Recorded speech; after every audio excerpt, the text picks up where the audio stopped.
Welcome to Adewale Adeniji, Nation, Heritage and Self. On this channel, we discuss national issues, Nigeria and Africa-centric, our heritage and culture, and of course, ourselves, how to make ourselves better in our personal and professional lives. Please go through our channel to watch our videos, and don't forget to like them and subscribe to this channel. If you click on the bell button beside the subscribe icon, you will get notifications each time we post a video. Enjoy today's video.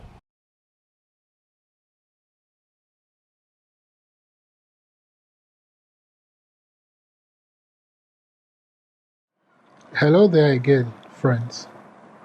Welcome to episode 2 of our series on emotional intelligence.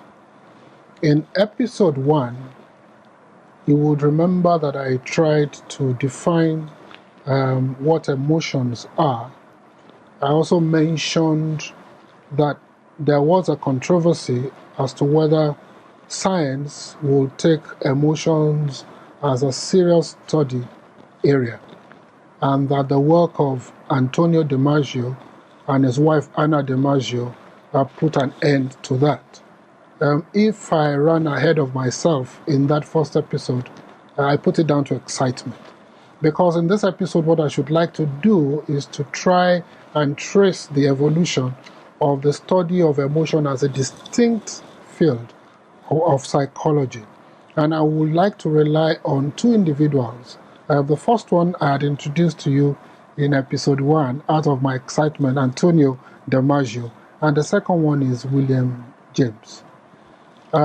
William James, he lived from 1842 to 1910, a frontline American psychologist. In fact, history credits him to be the first person, as it were, to teach emotion psychology as a field of study in the university in the United States of America.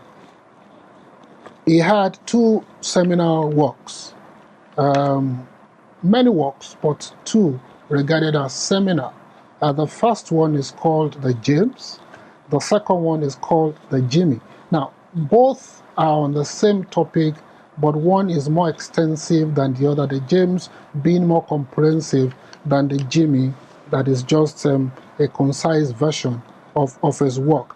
Now, together with a Danish psychologist called Carl Lange, what Williams was able to do was to develop what he called a theory of emotions. And in that theory, he hypothesized that what triggers a psychological reaction is an event. That is, an automatic response leads to a physical response to an external stimuli. He tried in not too clear a way to theorize about emotions. Now, that led to a lot of controversy in the early 20th century. I'll come to that controversy in a bit. But James's theory is that emotions are the human brain's mapping of the body's state. And this led to a lot of controversy, as I said. I'll come to that controversy now. The controversy hinging on the fact that, hey, animals have emotions.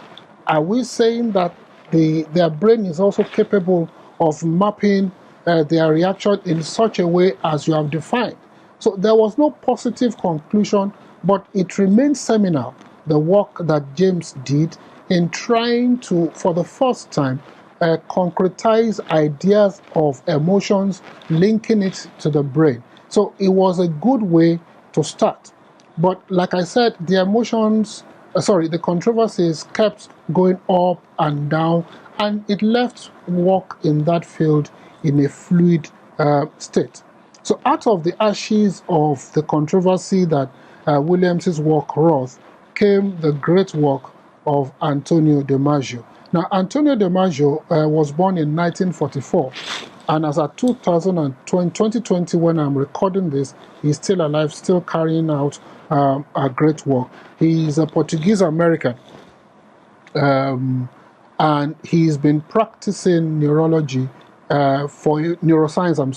for a very, very long time. Now, in the last 45 years, he has strived, DiMaggio, to show the link between feelings and the way our brain interprets emotion.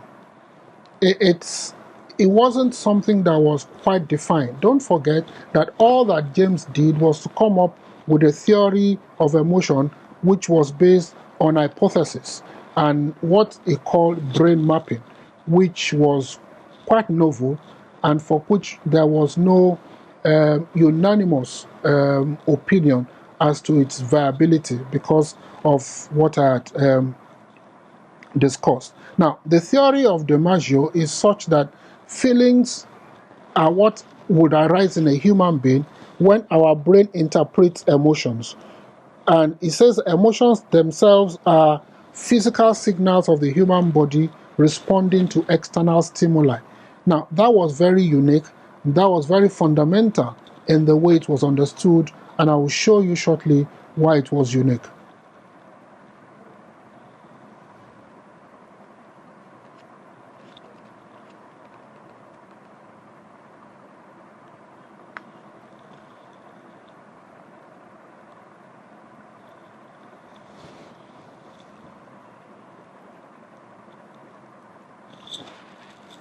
Now, the study of DiMaggio was unique, different from the way that Williams was able to advance the theory, because for the first time, it was based on empirical data of research.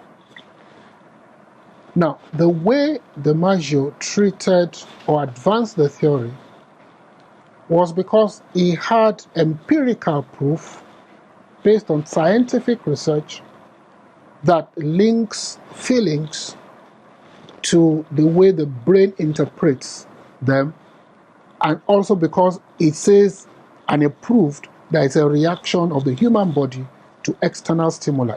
DiMaggio, with his equally notable neurologist wife, Hannah DiMaggio, has created one of the world's largest databases of brain injuries, hundreds of studies of brain lesions. Now, a lesion is a region in an organ or tissue which has suffered damage through injury or disease, such as a wound, an ulcer, an abscess, or even a tumor. So he has hundreds of studies of brain lesions and diagnostic images. All this used to scientifically explain his understanding of how emotions and feelings arise and how they can affect the treatment of mental illness.